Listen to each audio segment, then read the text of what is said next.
Hey, Critic. Guy, remember? So you don't have to. So let me get this straight. We like this now?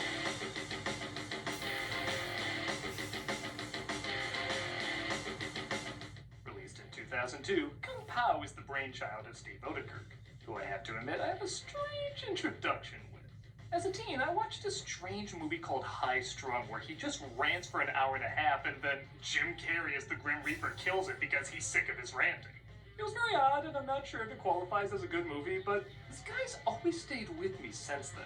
I'm not gonna lie, whenever his name pops up, whether it's in something I like or something I don't like, I always gotta perk up because whatever impression he makes, he does stay with you. I guess the same could be said for others, as he's written and even starred in many things that have gotten a decent following.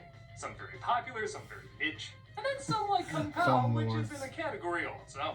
For years, this movie was seen by many as the lamest of the lame. Like, you know how She-Hulk twerking or MODOK smiling is like the image of bad MCU material? Well, for the longest time, this dude fighting this cow was the image of bad satire material. It had everything everyone hated about parody movies at the time. Bad CGI, a goofy animal, satirizing the Matrix. So like a lot of folks, I stayed away from it. Hell, as far as I can tell, it doesn't even have a Blu-ray release. But somewhere along the line, it got a crazy following. Like, critics ripped this movie apart, but most audiences came around to really enjoying it. Enough so that people won't stop bothering me about it. For a long time, I've been asked to give my thoughts on this flick, and I never really had much interest because of all the original bad press it got. But over 20 years later, I have to ask, is there something the majority of critics and viewers missed back then? Well, I'm finally gonna sit down and see for myself. This better be worth it. Is Kom Pow Enter the Fist. The film opens by admitting a lot of the footage was taken from another flick. Well, as long as I live in a world where Space Mutinies footage is all theirs, I have no complaints. 或许明早我应该带他去修道院。我们不能让别人知道。 Whoa, 1976 has some clear film quality. Wow. No, obviously, this is some of the new footage as a family is being attacked by Moon. vibrators, the Men in Black ears, as well as an evil martial artist. 有什么事？ Oh, Wait for a kung fu. that's good, fam. The parents are killed, and it looks like the baby is up next. Master Payne, what do we do? Open the mouth. Alright, so I'm playing the evil dog from Up card.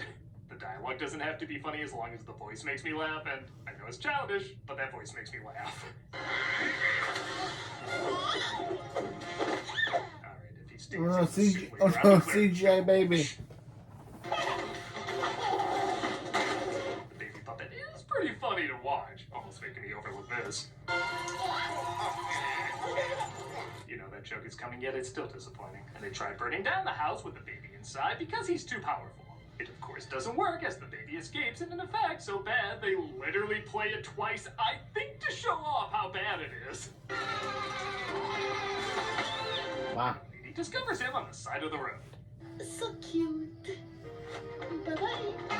What? Am I actually gonna like this movie?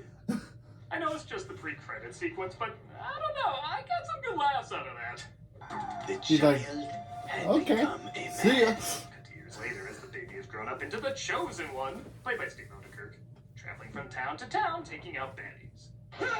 He's like, okay, baby. See ya, The baby. fights are a little hit and miss. Wow. Not even trying. As when they tried to do more than Naked Gun UHF style, I don't usually get that big a laugh, but whenever they do something that kind of legit looks like a cheap effect out of a martial arts movie, that gets me really good.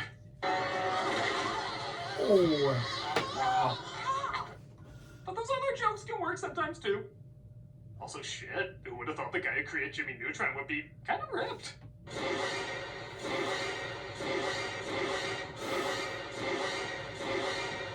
Okay, look, I'm liking this movie so far. I'm not surprised critics didn't. This has that similar Ren and Stimpy vibe where it relies a lot on the surreal, silly, and unexpected. Which is a hard style to make universally funny because everyone's gonna have different expectations and tolerance for certain jokes. With that said, I'm kinda having a ball with this.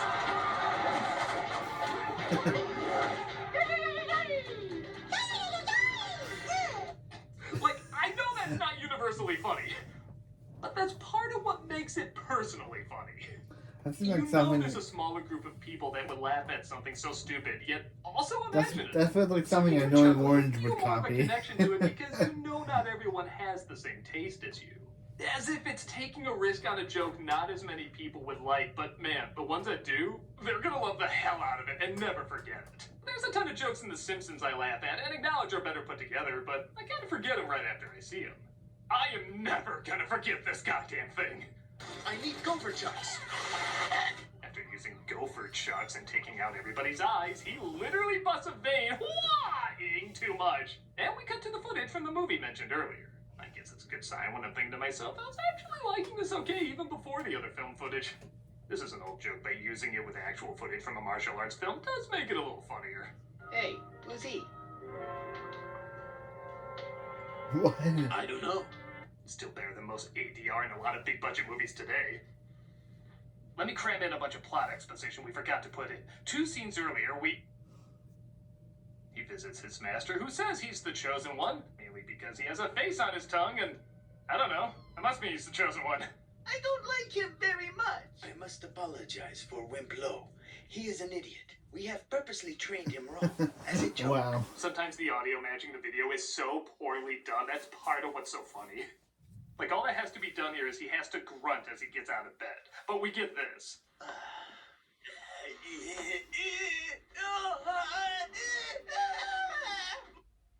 Okay, I'll ask him.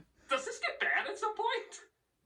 Well, they're not all winners. Student Ling is assigned to assist him on his mission to defeat Master Pain, and she randomly flashes him. Oh. Hilarious. Also, he talks about one of the students receiving the Fist of Fury. You will now receive the Fist of Fury. Prepare the long rubber glove. You can't just throw out a joke like that. You need training from a true master to figure out how that joke works. A student named Wimplo is jealous of the Chosen One being the Chosen One and hates that Ling might be attracted to him. The Chosen One is here to help us. I like him. I'm a man too, you know. I go pee-pee standing up. My voice hints strongly that I do too. I like too, whether it's intentional or not, that the film not only embraces bad 70s effects, but it also embraces bad early 2000s effects. Knock, knock. Who's there? Your butt that's about to be kicked. He looks like a Jib Jab video. Though minus 2 points for having shadow on that text. Everybody knows it should be white and blurry like Madonna. Master Pain. What? The Chosen One disguises himself, that is to say, this is the disguise for the white guy in the movie, and approaches Master Pain. And I gotta say, nothing makes me want to see the original film this is taking footage from more than this scene. They call it the Kendall discipline.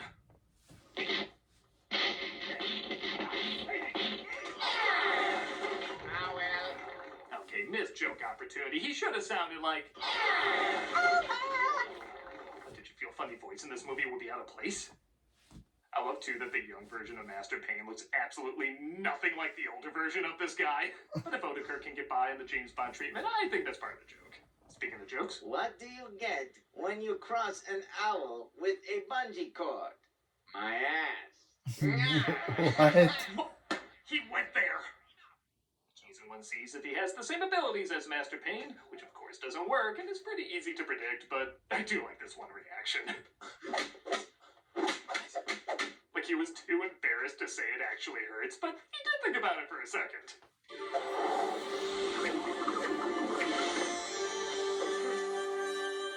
You look like you have the line, "Too bad you will die," coming up. I am well. Oh, maybe something else is coming up. Congrats to the one guy whose very specific fantasy has finally come true. This girl, why does that girl have one To thing? defeat Master Pain. Refer to me by the name Betty. Oh, sorry, Betty. What am I watching? It says he still has a lot to learn. In the meadow, you will find. Why does it Betty's feel like? red Why does it protector. feel like a robot You chicken sketch? Avoid the meadow. It's also where Disney partakes in practice, Mufasa. Okay, let me know if this is the best sponsorship of all time. Taco Bell, product placement with Taco Bell. Injarito, macho burrito. Or is this? The Taco Bell one was better. Betty approaches the Chosen One's master while playing MC Hammer.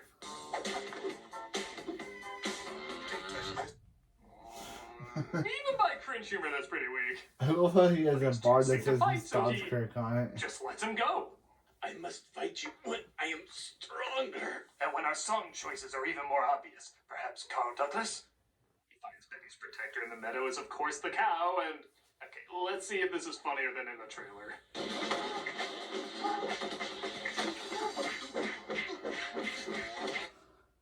It's still pretty stupid. There is an idea in here, like maybe he's looking for a bit of time for the person in the meadow and it turns out to be the cow. Just launching right into it doesn't give it much build-up, and the joke goes on way too long. I guess you could argue that's kind of the point, but there just aren't that many laughs here. The only thing that does get a chuckle out of me is when the cow legit moves like a real person doing kung fu just with a cow's body. The more real and human it moves, the more it makes me think about this thing taking years to learn the discipline of martial arts, which does make me kind of laugh. But I'm sorry, the Matrix effects, the silly expressions on his face, and the lame CGI just make it feel drawn out and boring. I guess it serves as the main visual of the movie the same way the tap dancing did for Young Frankenstein, but this feels less like an homage to Brooks and more like an homage to Meet the Spartans. It's just not my thing. He defeats, or I guess deflates the cow, and he meets up with Master Betty, revealing that he was the child he tried to kill off years ago. You mustn't. Who are you? Ling's father. Okay, I know I gave that cow scene that no doubt took a lot of time to film, a ton of flack, and I'm laughing at... But I'm sorry, if you can't see the layers of comedy to that, neither can I, but it made me laugh and that's enough. They both get their asses kicked by Betty, and they escape only to discover Ling's father is also the chosen one's master's master. Alphas. Yeah, that wasn't hard to say. Yo. Before, not every joke's a winner. No. Please, I have a wound there. Come on, don't spoil everything. What? The father ends up dying, and in one of my favorite moments, they can't think of what else to have Ling say, so they literally just have her quack. And now he's dead, except for his hair and nails. Dead. Sometimes I am embarrassed to like this movie. They end up doing it. I think. I don't really know. And wow, I kind of called it with the practice Mufasa joke, didn't I? Simba, I am Mushu Still more convincing than the cow earlier. I am not Simba. You must not be troubled, Simba One. They Not do some Simba. Lion King's joke that honestly have been done several times by this point. This is CNN. This It's is CNN. CNN. But I'll admit, just in appearing at all in this film without any build-up whatsoever and with just such bad effects is enough to get me to snicker at it. For me, this is the cow scene done right. Or well enough. There's also a charm to the fact that they create their own bad editing effects on purpose. I am a great magician. Your clothes are red. Wow. I should try that. Betty attacks the Chosen One's master again, this time to Baby Got Back. I like big butts. That just makes the first time you did even lamer. And Betty defeats him along with Whiplow. You play this scene without this music. Again, I wonder what this scene's By a apparently. net that looks like plastic six-pack rings, but he gets out of it by reversing the footage. I really like In Sync. My favorite member is Harpo. I will write their next hit, maybe. Okay, you got like 25 minutes left, movie. Don't botch the ending. We also got Ling and his little dog, too. In fact, they do so many death scenes and repeat so much of the footage that he goes around in a circle and it ends up bringing him back to life. Okay, you're getting funny again, movie. You scared me there for a minute. He trains hard to get his revenge on Betty and is meeting up with the evil council. Is that the temple? Thank you, evil council. Okay, even for this movie, that was a little weird. Robot Jim Matt, or whatever that was, tells him where the Chosen One is, and it looks like he's out getting nuts. I'll take a pound of nuts. That's a lot of nuts! Fred Armisen returns in his finest role. He goes to fight Betty as they use the song joke again. No, What? seriously, why do you think this is your turn it off and on again joke? When he takes off one of his triangle symbols, it summons the evil council. The evil council are aliens. Okay, it tracks, and I didn't see it coming. Oh, also, they're French. It'd be weird if they weren't French.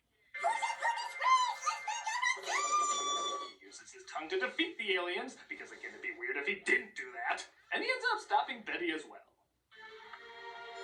Thank you, squirrel friend. Your soft, cushy body helped absorb the force of his blow. To hell with the cow, that should have been the symbol of the movie. I would have seen a film with that on the poster. He randomly flashes him again, and we get a preview for the next adventure. Tongue of Fury.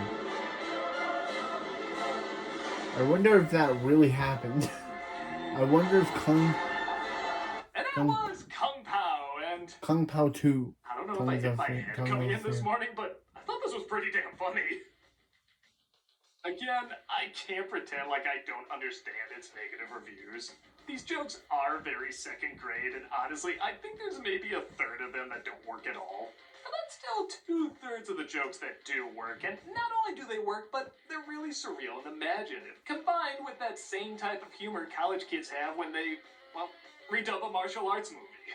Honestly, I feel like this film just came out at the wrong time. I think it would have been right at home with the YouTube generation or even late 2000s internet. There's a sporadic immaturity to it that's either going to make you laugh or it's not, and I would understand either. But if you've ever gotten a little high, muted a kung fu movie and provided the dialogue with your friends, then this movie is for you. If you've never done that, then I'm sorry. That's just not living, and it's sad that you wasted your life. Thank God the rest of us, though, have this ridiculous and very funny, wonderful waste of time. I'm a nostalgia critic guy, remember? So you don't have